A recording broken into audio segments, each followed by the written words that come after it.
오늘 우리가 읽은 본문도 이제 성전 건축 관련된 기사가 계속해서 기록되고 있는 본문인데요. 어제도 말씀드렸지만 성전 건축에 관한 내용은 열왕기상 6장, 8장까지 계속해서 이렇게 진행이 되어집니다.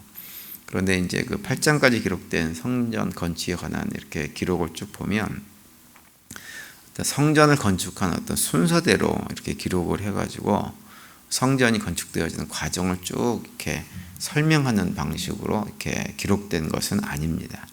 오히려 이제 그 성전을 건축하는 일 부분이 어떤 의미를 가지고 있는지를 보여주면서 그 의미에 따라서 이 부분 저 부분을 이렇게 소개하는 그런 형태로 기록이 되어져 있습니다.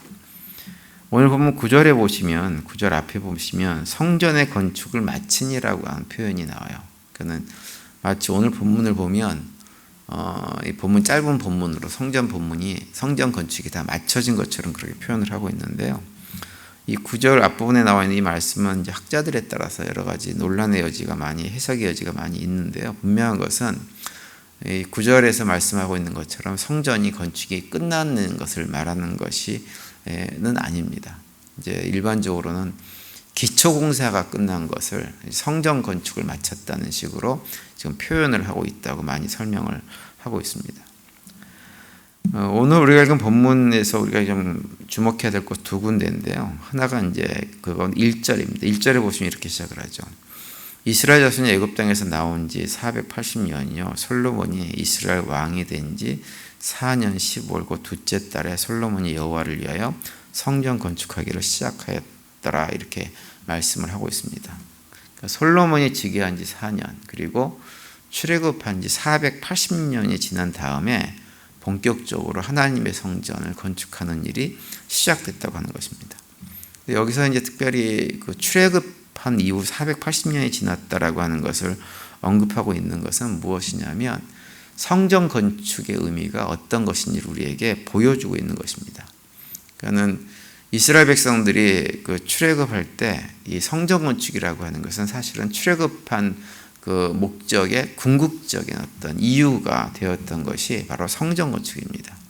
왜냐하면 이스라엘 백성들이 광야로 출애굽을 한 가장 기본적인 이유는 무엇이냐면 광야로 나가서 그들이 하나님을 예배하기 위해서 나온 것이기 때문에 그렇습니다. 그래서 출애굽기 3장에 보면 하나님께서 처음 모세를 만나가지고 이스라엘 백성들을 출애굽시키라고 말씀하시면서 이렇게 말씀을 하고 있죠. 12절에 보시면 하나님이 대답하셨다. 내가 너와 함께 있겠다. 내가 이 백성을 이집트에서 이끌어낸 다음에 너희가 이 산 위에서 하나님을 예배하게 될 때 그것이 바로 내가 너를 보냈다는 징표가 될 것이다. 이렇게 말씀을 하고 있어요.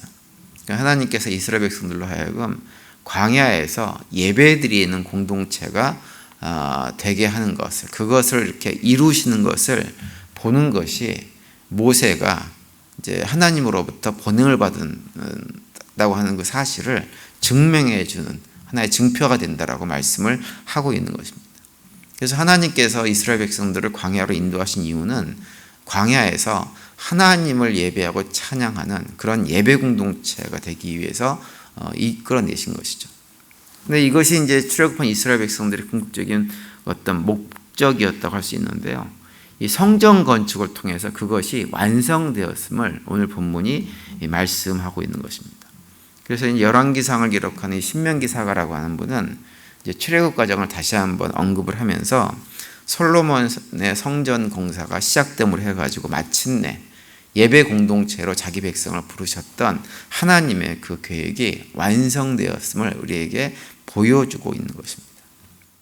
그러면서 이제 그 성전을 건축함에 있어가지고 가장 기본적으로 바탕이 되는 것이 무엇인가라고 하는 것을 말씀을 해줍니다. 오늘 본문은 이제 2절부터 6절까지는 그런 성전 전체 규모를 이렇게 보여주면서 그 7절에서 이렇게 얘기를 하고 있죠. 이 성전은 건축할 때 돌을 그 뜨는 곳에서 다듬고 가져다가 건축하였으므로 건축하는 동안에 성전 속에서는 방망이나 도끼나 모든 철 연장 소리가 들리지 아니하였으며라고 말씀을 합니다. 이 말씀에는 이제 이중적인 의미를 가지고 있어요. 기본적으로는 무엇이냐면 성전의 가장 기본적인 어떤 터전과 골격을 무엇으로 만들었냐면 돌로 만들었다고 하는 거예요. 그런데 우리가 성경에서 돌은 누구를 상징하냐 하면 바로 예수 그리스도를 상징합니다. 그래서 에베소서 2장 같은 데 보면 예수님을 모퉁이 돌로 묘사를 하면서 우리가 그 모퉁이 돌 대신 예수님과 함께 지어져 가는 교회다, 이렇게 우리에게 말씀을 해주고 있죠. 근데 그 외에도 예수님을 돌로, 모퉁이 돌로 이렇게 건축자의 버린 돌, 이런 형태로 돌로 묘사하는 부분이 참 많이 있습니다. 그래서 솔로몬이 성전을 지을 때 모든 기초를 돌로 만들었다고 하는 것은 무엇이냐면, 다시 말하면 그 성전의 기초가 무엇이라는 거예요? 예수 그리스도여야 한다고 하는 거예요. 그리고 예수 그리스도가 성전의 기초라고 하는 것은 무엇을 얘기하냐면 하나님의 말씀이 성전을 건축하는 기초가 되어야 된다고 하는 것을 말씀하고 있는 것입니다. 왜냐하면 예수님이 바로 말씀이기 때문에 그렇습니다. 그래서 7절에서 돌로 지으면서 그 돌을 다듬는 일들은 돌을 뜨는 곳에서 하고 건축하는 동안에 성전에서는 어떠한 연장 소리도 들리지 않았다고 하는 것을 또 강조하고 있는 거예요. 이것을 강조하고 있는 이유는 무엇이냐면 성전을 처음 이렇게 공사를 시작할 때부터 무엇에 따라서 공사를 한 것이냐면 하나님의 말씀에 따라서 성전을 공사한 것이다라고 하는 것을 또 보여주고 있는 것입니다. 이게 왜 그러냐면 신명기 27장 5절에 보시면 하나님께서 이스라엘 백성들에게 어떤 말씀을 하시냐면 여호와의 단을 쌓을 때 그 단을 쌓는 돌에다가 철기를 대지 말아라, 이렇게 하나님께서 말씀을 하셨어요. 신명기 27장 5절에 보시면 이렇게 되어 있죠. 또 거기서 내 하나님 여호와를 위하여 제단 곧 돌단을 쌓되 그것에 쇠 연장을 대지 말지니라, 이렇게 말씀을 하고 있습니다. 그러니까는 솔로몬이 성전을 지을 때 성전 안에서 그런 철 연장 소리가 들리지 않게 한 것은 바로 이 신명기 27장 5절 말씀을 기억하고 성전 안에서는 어떤 연장 소리도 들리지 않게 만든 것입니다. 그것은 뭘 얘기하냐? 성전을 처음 기초 공사를 할 때부터 철저하게 하나님 말씀에 근거해서, 말씀에 순종해서 모든 공사를 시작했다고 하는 것을 강조하고 있는 거죠. 그러면서 이제 그렇게 성전 공사를 기본 골격을 다 갖추고 나자 하나님께서 오셔가지고 또 이렇게 말씀을 합니다. 12절과 13절에 보시면 내가 지금 이 성전을 건축하니 내가 만일 내 법도를 따르며 내 율례를 행하며 내 모든 계명을 지켜 그대로 행하면 내가 내 아버지 다윗에게 한 말을 내게 확실히 이룰 것이요 내가 또한 이스라엘 자손 가운데에 거하며 내 백성 이스라엘을 버리지 아니하리라 하셨더라, 이렇게 기록합니다. 하나님께서 솔로몬에게 나타나셔가지고 이제 말씀의 기초에서 시작된 성전 공사가 성전 기초 공사만 말씀으로부터 시작한 것이 아니라 성전을 건축한 이후에 그곳에서 예배드리고 하는 모든 일을 함에 있어가지고 하나님의 율례를 행하고 계명을 지켜서 그대로 행하게 되어지면 하나님께서 그 성전을 떠나지 않고 영원히 너희들과 함께 있겠다고 말씀을 하고 있는 거예요. 성전을 지을 때 하나님 말씀대로 건축하는 것도 중요한 일이지만 성전 건축 이후에 이스라엘 백성들이 하나님을 온전히 예배하는 공동체로 살아가면서 하나님 말씀에 순종하고 살아가는 것, 그것이 또 굉장히 중요하다고 하는 것을 말씀을 해주고 있는 거죠. 그러면서 하나님께서 이스라엘 백성들에게 너희들은 하나님을 예배하는 예배 공동체로 내가 너희들을 불렀으니 성전을 짓고 온전한 예배 공동체로 살라고 명령을 하고 계시는 것입니다. 그래서 우리 모두는 하나님께서 우리를 부르실 때 예배 공동체로 불러주셨습니다. 그래서 우리에게는 예배가 굉장히 중요합니다. 그런데 문제는 우리가 예배를 드리면서도 예배가 무엇인지를 또 정확하게 알지 못하는 분들이 참 많이 있습니다. 예배라고 하는 것은 무엇인가요? 예배 시간에 그냥 찬양하고 설교 듣고 하는 게 예배인가요? 그게 예배가 아니에요. 예배라고 하는 것은 무엇이냐?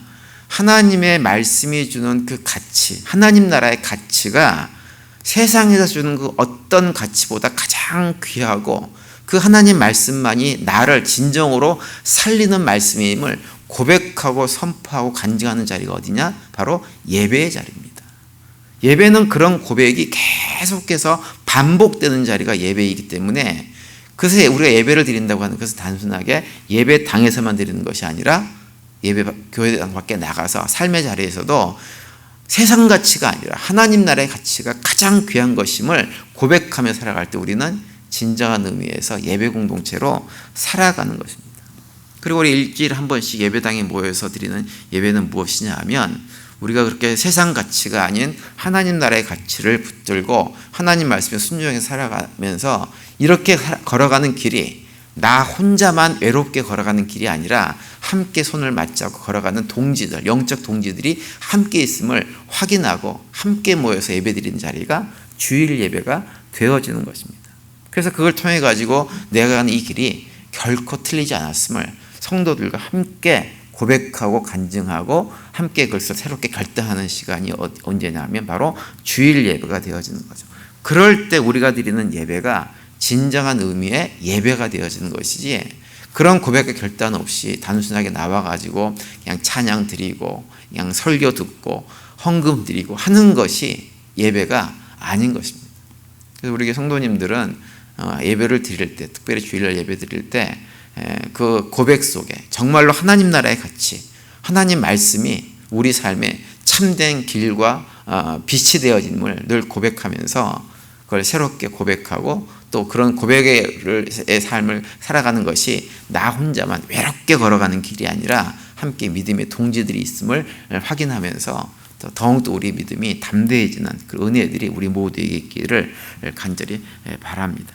오늘 본문 12절 말씀은 바로 그것을 다시 한번 말씀을 하면서 너희들이 그러한 믿음의 길을 걸어갈 때 외롭겠지만 힘들겠지만 내가 너희들과 영원히 함께 하겠다고 하는 것을 하나님께서 이스라엘 백성들에게, 솔로몬에게 말씀을 해주고 있는 것입니다.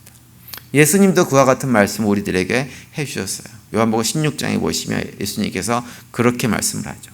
세상에서 너희가 환난을 당할 것이다. 그러나 담대하라. 왜냐? 내가 세상을 이겼기 때문이다.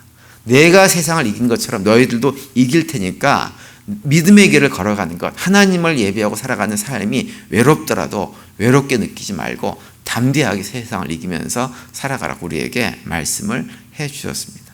따라서 오늘 하루 또 살아가시면서 모퉁이 돌이 되신 예수님이라는 반석 위에 하나님 말씀을 순종하는 삶을 살아가시는 가운데 거룩한 성전을 또다시 지어가는 그런 하루가 될 수 있게 되기를 바랍니다. 그 가운데 주님과 동행하시면서 우리의 삶의 자리가 더욱더 하나님 나라의 가치관으로 충만해지고 그 가운데서 주님께서 주시는 참된 승리들을 맛보고 경험하고 누리는 복된 하루가 되시기를 간절히 축원드립니다.